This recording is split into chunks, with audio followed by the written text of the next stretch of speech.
Hello everyone and welcome to my channel. Today I 3D printed this table easel and I printed it in a wood PLA, and of course I sanded every part. This little part I showed you here at the end, you can either use one or the other. I just wanted to show you both. This is the drawer front, and you saw me put the drawer into the little box.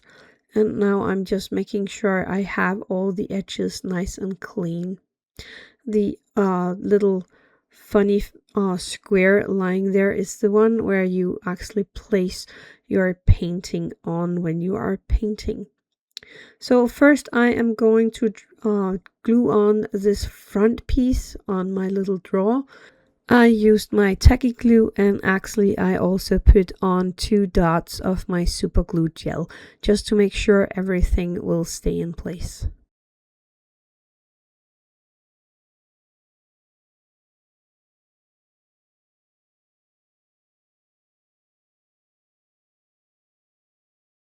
I designed 2 different pieces here for keeping your rest for the picture upright. One has a little foot and one has just a what you call that, a edge. And I use the one with the edge because I think the one with the foot is a little too bulky or too big. But I include both of these in my 3D print file because then you can choose which one you like the best.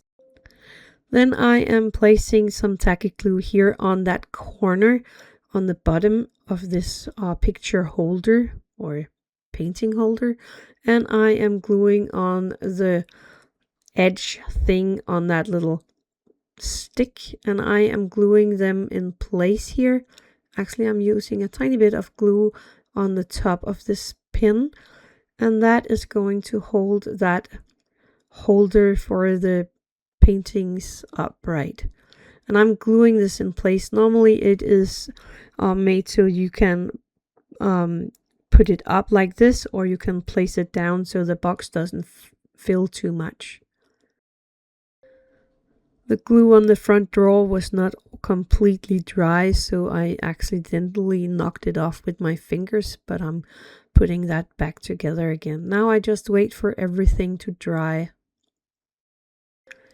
So the top part of this little easel is standing like it is. You cannot put it down or open it up. It is open all the time, but the little drawer is working perfectly.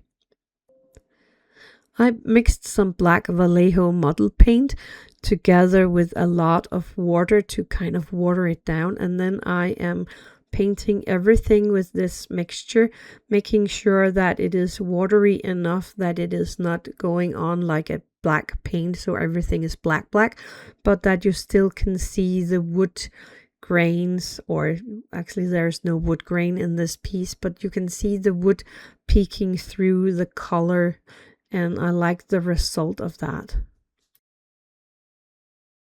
Make sure you get into all the nooks and crannies, and of course remember the drawer both inside and outside. I left everything to dry for at least an hour or 2, so I'm sure everything is completely dried and ready to continue. Then I am going to show you here. This is how it looks with a little painting on it. And of course you have the little drawer here in front. We will put a handle on there in a second, but first I am going to take a few colors of my Vallejo paint, and I'm gonna place that here and there on the easel itself and in the little drawer also, so that it looks like it have really been used for painting throughout a few years or more.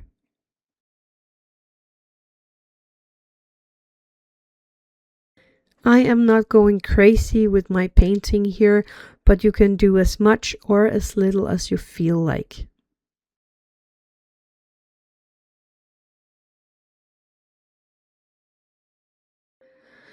Then I have this little jewelry findings that I still don't know the name of, but I'm using one of those as a little handle on the drawer.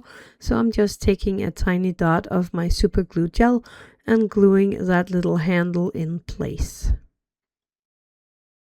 So that was the build for today. You can of course make some painter tubes or some paint brushes or other kind of small things that you think you can use when you are painting, and pop that in the drawers if you want to. But that is it for today, so thank you for watching and happy crafting.